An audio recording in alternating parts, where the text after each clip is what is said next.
What? I might say yes. Come on, me or Romeo? Me or Romeo?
So you're saying need as opposed to want to stress it there.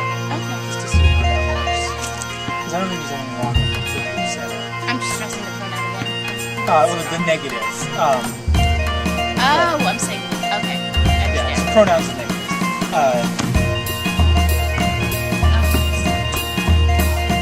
So if it's like it's not as opposed to unless you want it.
Hello everyone, we're back for our next vlog for Romeo and Juliet, which is one of our last ones because rehearsal is moving apace. So let me introduce you. Why don't you guys say your names and who you're playing?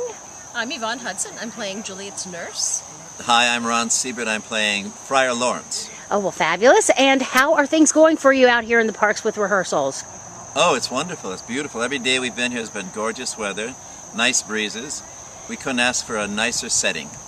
Lovely, lovely. And so tell me, have either of you played these roles before? I never have. I'm not.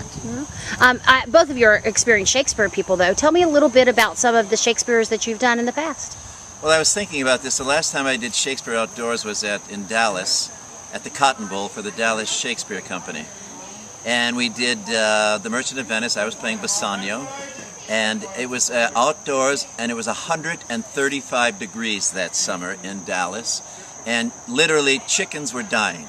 I mean, it was, and we were on stage, and mostly what we were doing on stage is watching each other's makeup melt. Oh dear! Because it was so hot, and we were wearing authentic, like, woolen costumes and everything. Oh, So, Did anybody like faint on stage from heat, prostration, or anything like that? no, not on stage, but I think some people in the audience Yeah. probably passed out. Oh my goodness!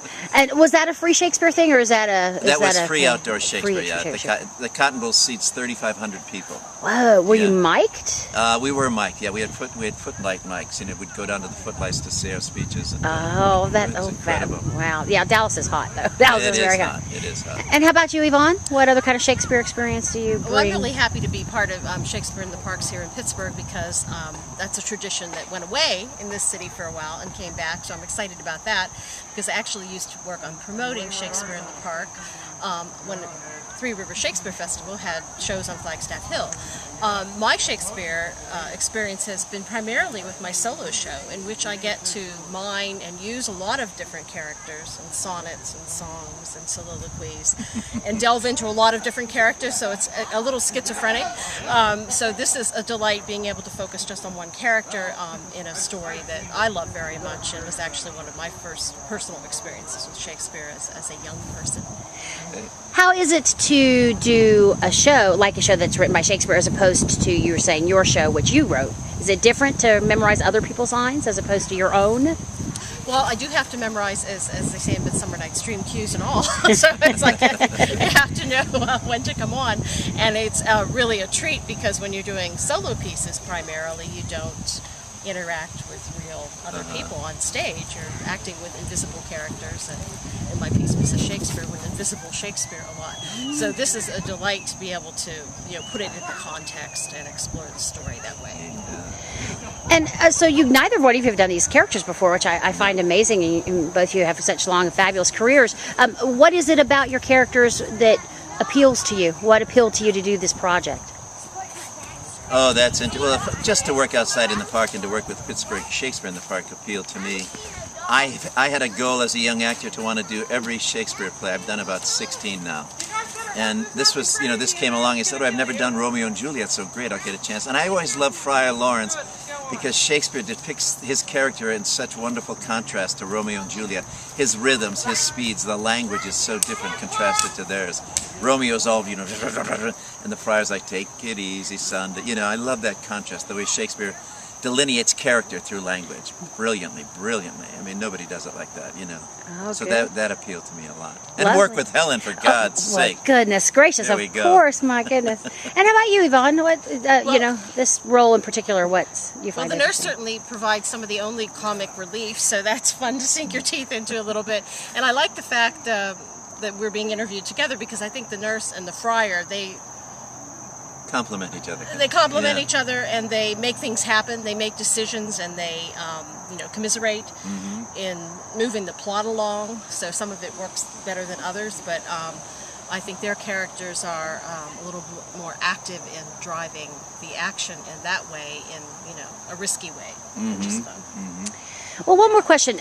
We are doing the show slightly differently in that we are splitting the action. Romeo action and Juliet happens simultaneously. And the nurse is usually with Juliet and the friar is usually with Romeo.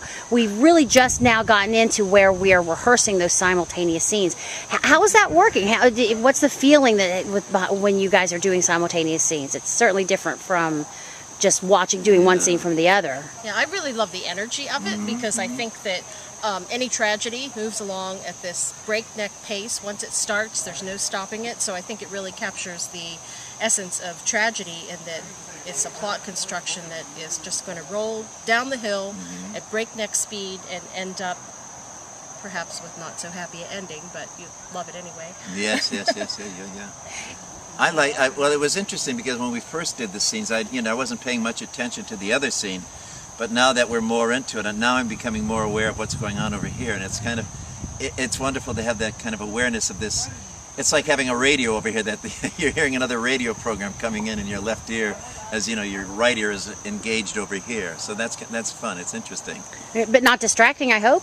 No, not distracting at all. Not at all. Good. distracting. Now, I think audience members who know this play will love the fact that they'll be picking up almost like radio signals, different lines and different pieces that they'll recognize, even if they're following one part of the action. And of course, we hope that people will come back and see it again.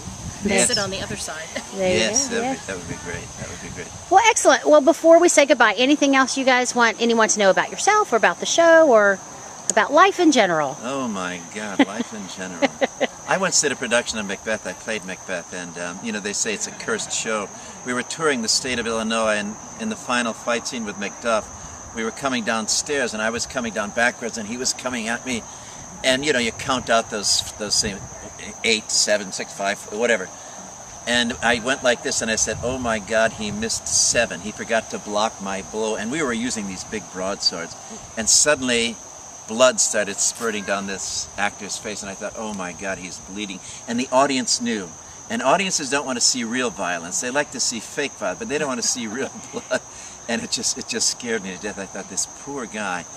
And he had to go and have 8 stitches. So it is a cursed show. Oh, dear. So you have definitely worked on a cursed show. Oh, Okay. yes, I have. I Yeah, have, okay. indeed. But this one isn't that one. This one's not cursed? Oh, good. This one is blessed. Blessed. And there is no blood, hopefully. At least real or other fake, hopefully. That's right. Okay. And, None at all. and how about you, Yvonne? Any last words? Romeo and Juliet, as I said, is one of the first plays that I got to know really well, and I think it's a great production to bring younger people to, of course, introduce them to Shakespeare and get them started if they haven't been.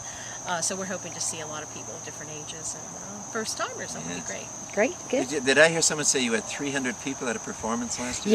Yes. Our Tempest, our last weekends, we had 300 people at each performance. So, yeah, our audiences have grown every year. It's really wonderful. We have a very people who come every year and love us. Oh, great. So. I know. I came and saw a show one time, and I think it was Love's Labor's Lost. And someone was talking, and this woman went, shh.